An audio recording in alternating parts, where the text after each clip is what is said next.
Ma mère a toujours rêvé pour moi d'un travail respectable et qui présente bien. Ses rêves sont devenus réalité. Je suis représentant. J'aime ce boulot. J'y suis à l'aise.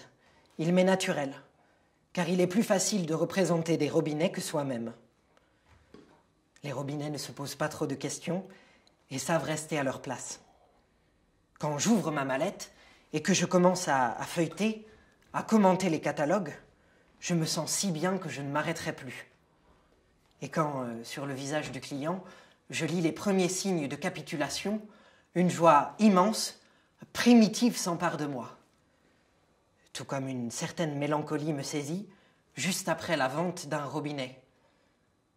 Parce qu'avec ce robinet, c'est une partie de moi qui s'en va.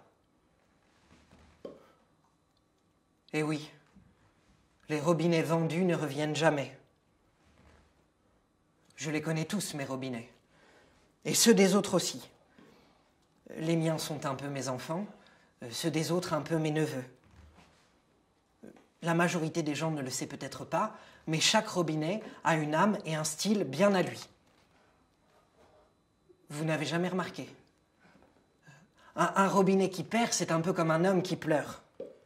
Mais mes robinets à moi ne perdent pas. Ils gagnent toujours.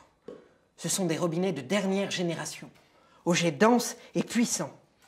Le matin, quand j'y passe mes mains, je resterai des heures à sentir l'eau couler chaude sur ma peau, si je ne devais pas partir vendre des robinets comme celui que j'ai en face. Et puis, je voyage beaucoup. Mon travail n'est pas sédentaire. Je découvre toujours de nouvelles villes, de nouveaux villages, de nouvelles quincailleries.